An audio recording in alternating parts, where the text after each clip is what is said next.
Buenas tardes a la audiencia del Tercer Canal. Les saluda Ruth Quevedo. Fui ex subdirectora de aprovechamiento de la Unidad Administrativa Especial de Servicios Públicos. Le doy un especial agradecimiento a Holman Morris y a su equipo de producción porque desde el viernes de la semana pasada hemos venido reflexionando acerca de cuál fue la experiencia del programa Basura Cero, con lo cual logramos producir el video Oro Blanco, Oro Negro, que pasamos por el Tercer Canal, y también un libro que vamos a lanzar este miércoles con el respaldo del Grupo de Socioeconomía de la Universidad Nacional de Colombia. También agradecer especialmente a la Fundación Rosa Luxemburgo que hizo posible este esfuerzo. Hoy vamos a tener un invitado muy especial que es el senador Gustavo Petro, con quien vamos a intercambiar un poco acerca de cuáles son los retos de estas políticas, pero antes comentarles a ustedes un poco el contexto de en lo que está la política pública Basura Cero. En primer lugar, tenemos el reto del cierre del relleno sanitario de Doña Juana, una infraestructura que ha generado impactos ambientales e impactos sociales que han sido difíciles de resolver con las herramientas que tiene la institucionalidad, principalmente porque nos enfrentamos a una concesión privada que pretende mantenerse allí operando este servicio en las condiciones que ya varios conocemos y que incluso conllevaron a un derrumbe reciente de materiales y pues nadie da clara explicación de qué es lo que está pasando con el relleno sanitario. Otro reto fundamental es que el Decreto Nacional 596, que es un decreto producido por el ministro Henao, que como ustedes saben fue el ministro de Vargas Lleras que ocupó el Ministerio de Vivienda cuando Vargas Lleras se retiró a la campaña presidencial, pues este decreto lo que hizo fue permitir que entraran en libre mercado operadores privados populares como son los recicladores asociados a condiciones de pobreza, a familias precarias, a lugares de vivienda marginales en la ciudad y a otra serie de condiciones sociales que impiden que los podamos tratar como empresas formalmente constituidas frente a concesionarios y empresas privadas de capital con músculo financiero, con capacidad económica, con lógicas de eficiencia en la operación de un servicio como es el servicio de aseo. Entonces nosotros a eso le decimos es como una competencia de tigre contra burro amarrado, porque los recicladores desde ningún punto de vista pueden entrar a igualarse con estos operadores, pero este decreto sí lo hace y se enfrentan los recicladores a una situación de libre mercado en donde seguramente por la misma lógica del mercado van a empezar a destruirse varias de estas organizaciones. Otro reto muy importante, inmediato, es el reto de construir la política pública y en particular el Plan de Gestión Integral de Residuos Sólidos, un plan de gestión que marca los destinos de la ciudad durante 12 años, durante los próximos 12 años, y donde lo que vemos es que la administración actual ha empoderado a través de ese plan a los representantes de las grandes empresas, como por ejemplo la ANDI, y también a organizaciones multinacionales como Nestlé, Coca-Cola, Postobón, entre otras, representadas a través de una ONG internacional. Y eso es la composición que tiene ahora el equipo, digamos, que va a estar en la participación del PEGIRS, más algunos recicladores en las condiciones que ya dijimos. Frente a esta situación que nos plantea retos, también hay algunas alternativas comunitarias. Los habitantes del sur de la ciudad y organizaciones sociales en Bogotá se vienen organizando alrededor de una mesa distrital que lo que quiere es plantear propuestas alternativas al relleno de enterramiento de basuras y más bien plantear que en Bogotá se puede tener una ciudad más resiliente, más sostenible y que sea más solidaria con aquellas iniciativas económicas del pequeño productor e inclusive de la comunidad organizada. Vemos inclusive en la ciudad que hay muchas iniciativas comunitarias asociadas al aprovechamiento de material orgánico. En barrios las comunidades están haciendo huertas, están haciendo pacas digestoras, que se trata de tomar los residuos orgánicos y la misma comunidad aprovecharlos en los parques, generando incluso un tejido social muy importante en momentos en que necesitamos una comunidad sólida, organizada y solidaria frente a los retos del COVID. Entonces, con esta introducción lo que quiero es abrir, senador Gustavo Petro, que nos está escuchando, un diálogo con usted, no tanto para volver al pasado, sino para mirar esta política en perspectiva de futuro y de los retos que habrá en adelante. Y la primera pregunta que le queremos hacer es, la política Basura Cero fue una política en donde el Estado estuvo de la mano con las organizaciones populares. Nosotros hemos venido reflexionando desde el Grupo de Socioeconomía en la urgencia de que haya alianzas público-populares para que las comunidades organizadas económicamente puedan tener contratación con el Estado y también prestar servicios. Creemos que Basura Cero inclusive lo logró superando los obstáculos estructurales que hay en la Ley 80 de contratación, en la Ley 142 para la prestación de servicios públicos. Entonces, para ustedes, con la llegada del gobierno en el año 2012, ¿era clara esa visión de construcción de alianza público-popular como la que hoy día podemos referir a la política Basura Cero? Senador, bienvenido.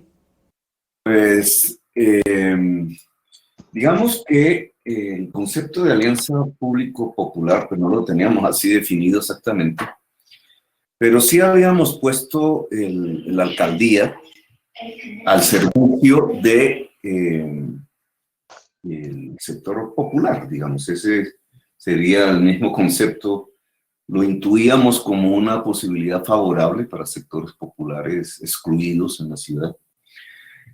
De hecho, aquí tenemos un antecedente, es la Corte Constitucional, la máxima instancia judicial en materia constitucional, la que se ha puesto del lado de los recicladores a través de su presidente, que hace la sentencia que los favorece y que obliga al gobierno a remunerarlos, a empoderarlos, a catalogarlos en forma similar a las empresas privadas de aseo que en todo el mundo pues venían prestando ese servicio. La población recicladora pues era una población desconocida por el Estado, excluida económicamente, herederos del rebusque en la basura para poder comer, literalmente, de los sectores más pobres de la ciudad de Bogotá. Nosotros hacemos caso a la sentencia, nos dedicamos a eso, la vemos como una oportunidad porque teníamos un criterio ideológico una vez ganamos las elecciones, que era empoderar ese tipo de sectores, sacarlos de la exclusión. En 4 años era lo que teníamos. Empoderar es la palabra que usábamos y poner la alcaldía al servicio de ese propósito, para lo cual había que hacer retroceder pues a las empresas privadas muy poderosas que tenían el servicio, y allí hubo ya un gran conflicto que prácticamente me sacó de la alcaldía durante un mes hasta que les pudimos ganar judicialmente. Bueno, pero en relación al tema de la exclusión y de este sector, allí trazamos una línea que a mí me parece que fue clave, y es no amoldar la organización popular que ya tenían y sus mecanismos, digamos, de trabajo, de comportamiento cotidiano laboral, de su sistema de ventas, etcétera, no amoldarlo a un criterio hecho desde los técnicos de la alcaldía. Hubo esa intención, entonces se quería organizar cooperativas de a 100, etcétera. Yo tenía el criterio de que si se mecanizaba y sobre todo si se lograba poner vehículos de alta capacidad, pues la capacidad de captar ingresos por parte de los recicladores iba a ser mayor, pero en realidad la directriz que di y que se cumplió fue más bien pegar el Estado, pegar el gobierno a la organización popular y no al revés. Pegarnos un poco siguiendo aquella vieja moraleja de los mayas, pegarse como una especie de babosa, decía ellos, reptar dentro de lo que ya existe, la organización popular, no forzarla por ideas, incluso ideológicas, etcétera. Pero eso creo que dio un buen resultado en un comienzo, porque lo que estableció fue una buena relación gobierno-recicladores y un empoderamiento de lo que ya tenían los recicladores, no una deformación de las formas organizativas y la manera de ser de los recicladores. Creo que ese es un primer gran resultado favorable dentro de todo ese proceso, que también apunta hacia algo teórico, ¿no? Yo me hacía la pregunta más internamente, en lo que se llama el populismo. El populismo en su concepto clásico, que es la crítica que los revolucionarios rusos hacían de varias tendencias en ese entonces, en el pensamiento ruso y en la acción política rusa de principios del siglo XX, y que básicamente consistía en cómo se podía creer que dotando de tecnología una organización premoderna, es decir, precapitalista, se podía saltar el capitalismo hacia formas avanzadas. A eso le llamaban populismo. Eso es teoría. En ese entonces no es exactamente el mismo concepto que hoy se maneja. Pero aquí, en cierta forma, rondeamos por ese tipo de conceptos, porque es dotar a la organización, que es indudablemente premoderna, que no es capitalista propiamente dicha, de los recicladores, de unos instrumentos de poder, que tiene que ver con su ingreso, que tiene que ver con algo de máquinas, de mecanización, pero sin que estuviéramos realmente proponiendo una organización capitalista del aseo, que ya lo tenían pues, las empresas privadas formales. Este tema me parece importante porque al cabo de los años, de los 4 años por lo menos en que se implementó el modelo, uno se puede vislumbrar una especie de diferenciación al interior de los recicladores. Una división del trabajo, llamémoslo así, para no salirme de los conceptos teóricos. Es decir, hay unas empresas que crecen más que otras, aprovechan ciertas ventajas. Básicamente la posición dominante en el reciclaje la tenían en la ciudad de Bogotá quienes compran, que es lo que se llaman los bodegueros. Y aunque uno puede concebir el bodeguero como parte de la cadena del reciclaje, pues objetivamente lo es. Es un clasificador, tiene mejor dominio del mercado, pasa ya de ser un minorista a ser un mayorista. Ese dominio iba volviendo relativamente capitalista el sistema, es decir, transformando al reciclador que queríamos empoderar en una especie de asalariado. Eso lo alcancé a notar al final del proceso. Tiene que ver mucho con esa discusión teórica. Tiene que ver con si la alianza que usted llama público-popular podría sostener la organización popular bajo otro tipo de relacionamiento social, llámese cooperativa, etcétera, de trabajo mucho más libre y solidario. Y las capturas del valor agregado, que era un poco ya a la fase a la que nos enfrentamos, vía mecanización, vía clasificación, vía transformación de la actividad de la materia prima del reciclaje. Si eso podría adquirir formas de trabajo libre y asociado,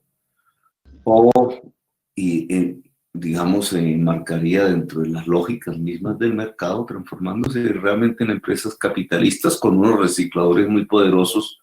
Algo de eso vi en España, porque hay una experiencia en España similar con algunos recicladores tradicionales que eran más de origen gitano, etcétera, y que se convirtieron en grandes potentados, digamos, empresariales. Pero aquí pareciera que había ese trasluz ya en los últimos momentos. No menos porque hubo una reprivatización de manera formal del servicio y un debilitamiento de de la organización recicladora. Pero son temas que quedaron allí, digamos que hacen parte de la experiencia, ya para que claro, se puede extender hacia otras formas de organización y de economía popular en la ciudad, en las grandes ciudades o incluso en el mundo rural, como el campesinado, que es donde sale precisamente este tema del populismo ruso, alrededor del siervo de la tierra y del campesino. Si la asociatividad campesina es capaz de superar y de empoderarse y de ser una generadora de riqueza mucho más eficaz que la tradicional empresa capitalista. Gracias, senador. En un negocio que hoy día es de aproximadamente 161 millones de dólares al año, de los cuales el 20% irían para la población recicladora y el 80% para estos concesionarios privados. Cuéntenos usted cómo ve hoy día el estado de cosas del modelo cuando había dos propósitos fundamentales.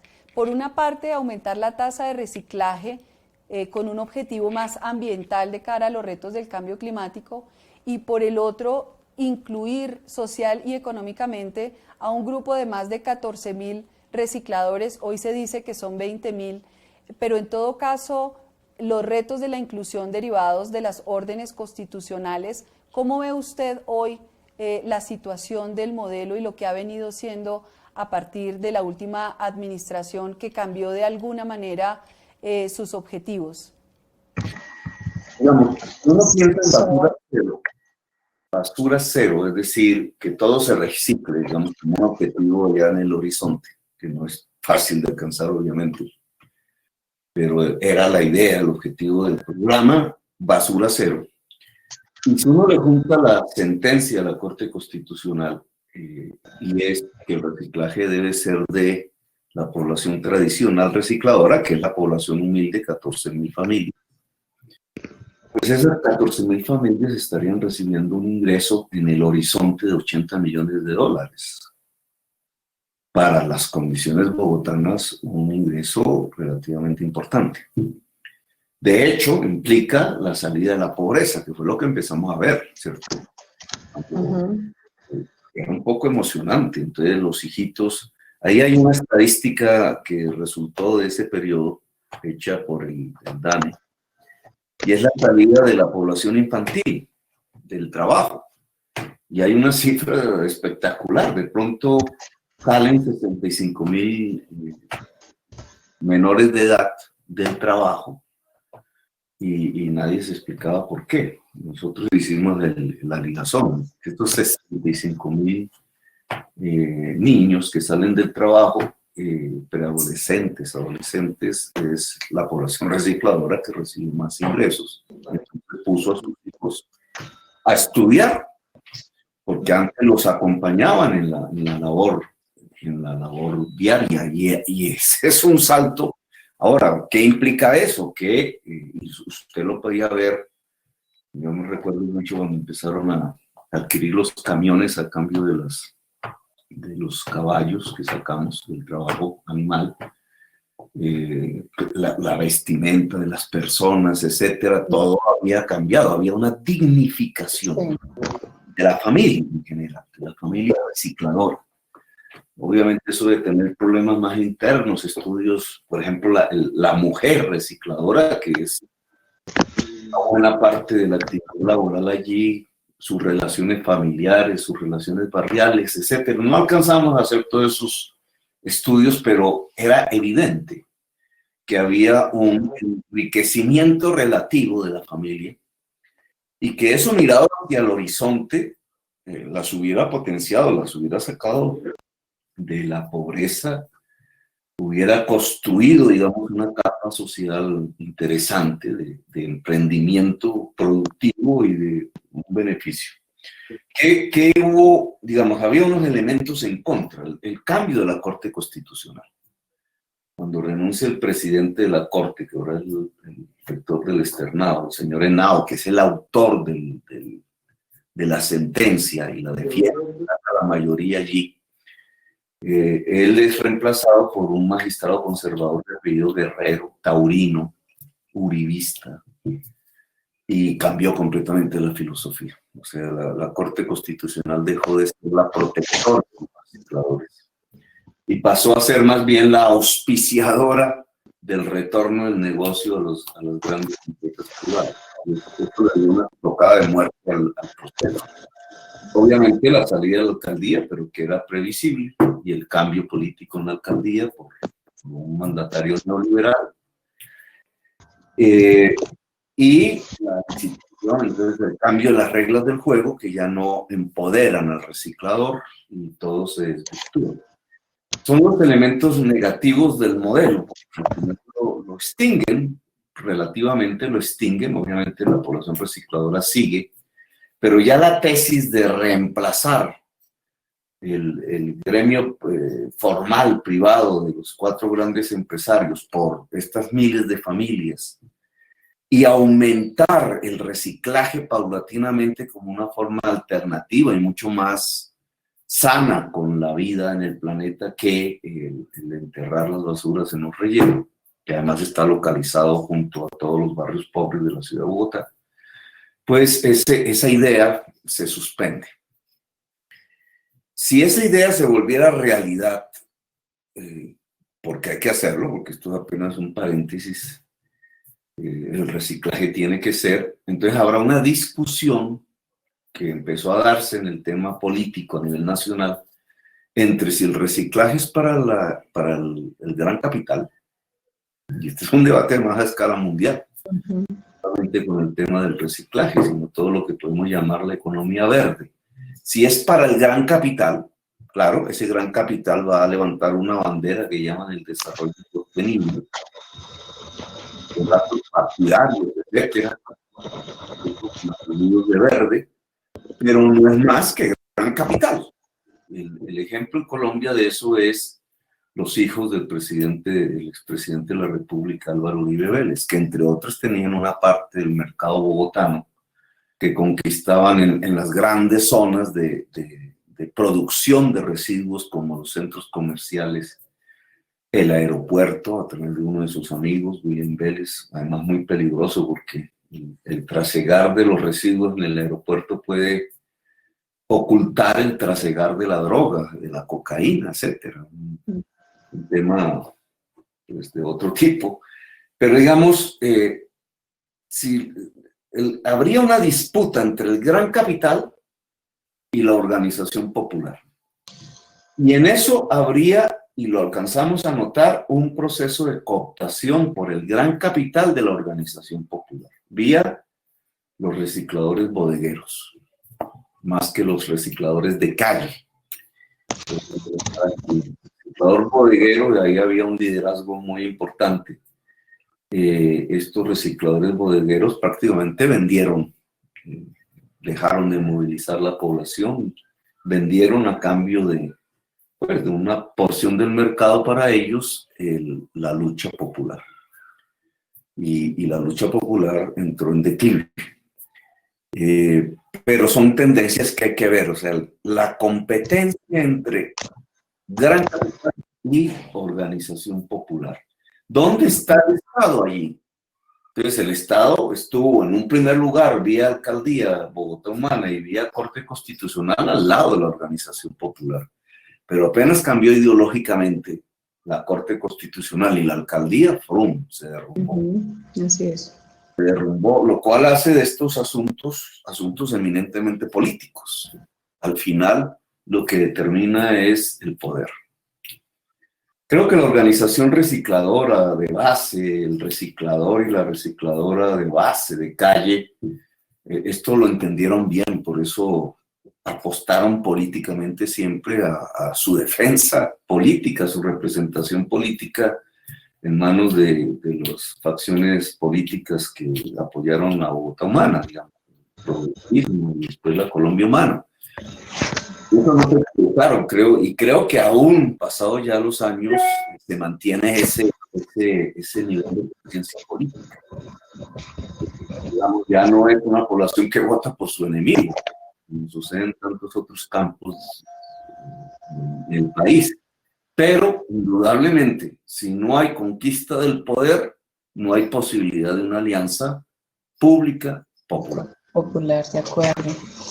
Y a propósito de ese papel que juega el Estado, senador, y de las, pues el saneamiento básico que es, digamos, en el marco del derecho que está instalado, esta prestación que hacen los recicladores, se ha visto hoy con esta situación de pandemia que el Estado realmente juega un papel protagónico y determinante. Sin embargo, en Colombia, quienes propugnan por esta privatización y quienes de hecho la ejecutaron con la administración de Enrique Peñalosa, privatizando inclusive el convenio de facturación conjunta, que era como lo único que permitía observar de alguna manera qué era lo que estaba pasando con los privados. Esos promotores insisten en que el modelo debe ser un modelo de privatización en donde incluso con decretos como el 596, que es un decreto nacional suscrito por el otro Henao, que fue el que dejó en el Ministerio de Vivienda Vargas Lleras, en ese decreto lo que se hace es permitir que además de los recicladores, organizaciones de capital, organizadas como empresas prestadoras de servicios, también puedan participar de la retribución tarifaria en materiales reciclables. Lo que nosotros pensábamos era que, de acuerdo a la Corte Constitucional, pues ese material tenía que ser exclusivo para los recicladores. Entonces, digamos que existe esa tensión, hay una realidad sobreviviente que es esta cuestión del COVID, y se pone en cuestión cuál es el papel del Estado y cuál es verdaderamente el modelo que va a permitir garantizar condiciones de salubridad pública y de inclusión social. Frente a esa tensión Estado-mercado, ¿cuáles son las valoraciones que usted hace en perspectiva de las reformas, incluso legislativas, que requiere el país para que esta política pueda realmente tener vida? Por ejemplo, nosotros veíamos la gran dificultad con la ley 80 de que organizaciones populares no puedan contratar con el Estado, o la ley 142, que incluso obstaculizaba que en ciudades grandes pudiera prestarse el servicio por parte de comunidades organizadas. Entonces, ¿cuál es esa visión de las reformas que necesitamos para que políticas como Basura Cero puedan existir? Este es un tema político más que técnico. Digamos, técnicamente se demostró que se puede. La experiencia Bogotá Humana es una demostración práctica de una serie de planteamientos que antes eran teóricos y que demostraron su pertinencia. El subsidio al transporte, por ejemplo, el consumo mínimo vital de agua potable como un derecho, gratuito como un derecho, los sistemas de prevención en salud que dieron tan buenos resultados, etcétera. Digamos, hay una implementación práctica que muestra caminos reales de aplicación, no estamos hablando de demagogias. Ahora, ¿qué posibilita que se haga un tipo de política así, o la suspenda o no se produzca? La política, el poder. Y en esto es donde en Colombia fallamos, digamos. No es la visión técnica, no es la posibilidad real, existe. Efectivamente el Estado podría ser un gran compañero, incluso aquí habría que poner otras fórmulas como la banca pública, que no existe en Colombia, pero que se podría implementar para sustituir créditos usureros que pululan en la economía popular, las formas de asociatividad que indudablemente hay que potenciar, las transferencias de saber en múltiples zonas de economía popular, en las confecciones, en el calzado, en el cuero, en las transformaciones metalmecánicas, etcétera. Puede haber unas transferencias de saber, por ejemplo, vía la instalación de energías limpias, la utilización de impresoras 3D, etcétera. Digamos, el reciclaje nos mostró un campo que puede ser ampliado en una infinidad de dinámicas: la producción de alimentos, la comercialización de los alimentos, que serían el escenario de alianzas entre el poder público y el poder popular, sin que se coopten. Esto es importante, porque una vez el Estado coopta la organización popular, desaparece la organización. Entonces, se transforma en una especie de clientelismo. Digamos, en perspectiva, esta opción existe. Es real, es posible, tiene unas tendencias. La economía popular puede derivar hacia el capitalismo, como sucedió en Nueva York, como sucedió en los burgos de las ciudades europeas, como sucedió en Japón. O puede derivar hacia un sistema muy intensivo en saberes de tipo libre, de asociatividad libre. Bueno, pero digamos, esa es una discusión que hay que tener claro. Eso puede suceder. Ahora, depende del poder. Si el poder es pro gran capital,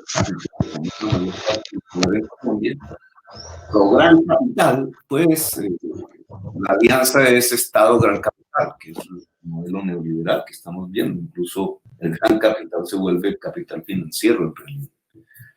Y usted lo ve en las normas que expidió el gobierno nacional, aprovechándose del éxito del auge reciclador.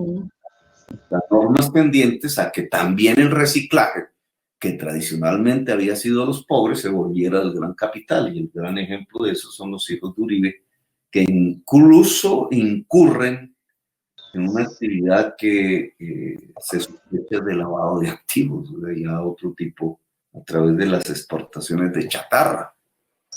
Y parece son ficticias y lo que encubren es un lavado de activos de 10, 15 millones de dólares. Pero digamos, esa es la forma en que el gran capital actúa y deriva hacia una gran discusión mundial. En eso estoy trabajando un tanto teóricamente. Y es, si ya mirado el tema ambiental, del cual el reciclaje es una parte, una solución parcial, pero mirado ya el tema en conjunto, digamos, la degradación de la vida en el planeta por parte del mismo ser humano y de su modo de producir y consumir, que nos está llevando a la extinción, como todos sabemos, vía la crisis climática. Y estas pandemias son apenas un laboratorio condensado de lo que va a vivir la humanidad en las próximas décadas. Entonces, si eso es así, ¿cómo se da la salida a eso? De una humanidad que se resiste a extinguirse. Si es por la vía del gran capital, esa es una propuesta. Es lo que se maneja en Naciones Unidas. Se mueve a través de dinámicas de mercado, como la tasa de carbono, etcétera.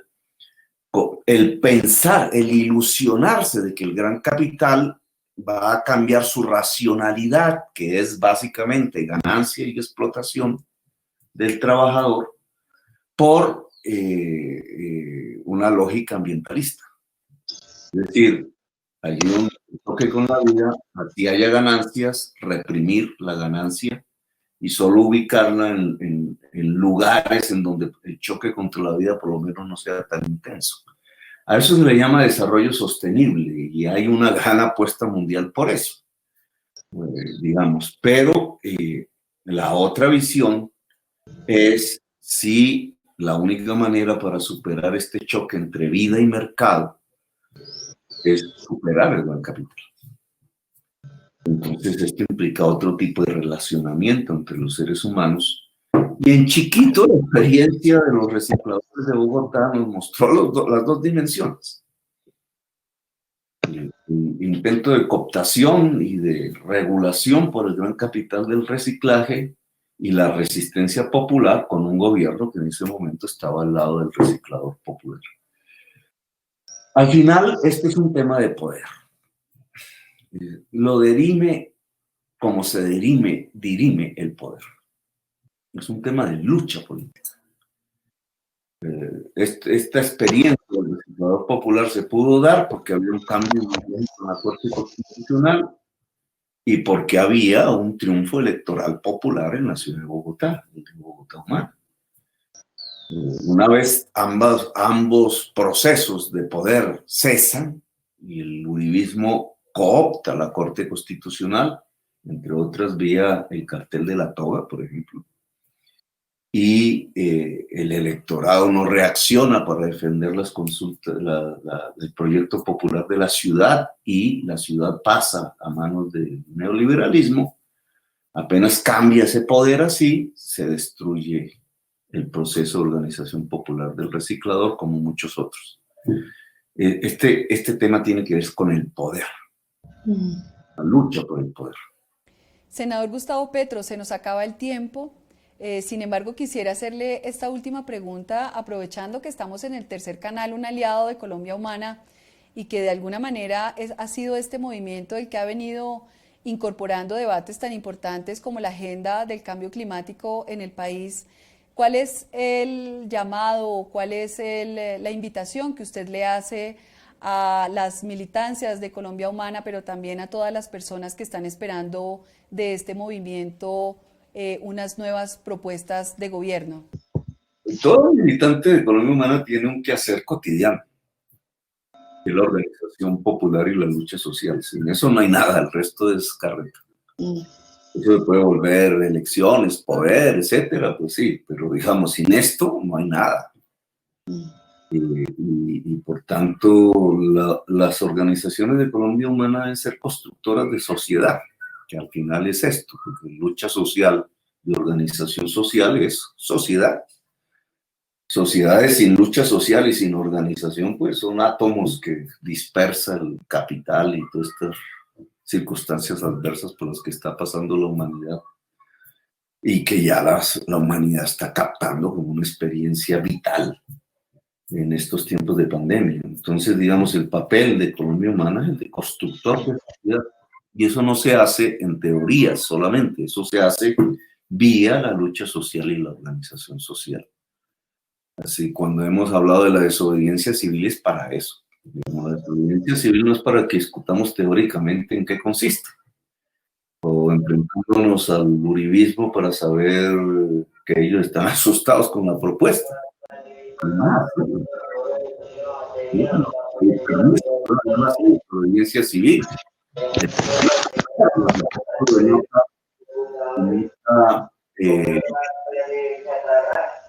Una buena organización popular, una elevación de la conciencia ciudadana, que si no existe, entonces tampoco vamos a poder ganar el poder político.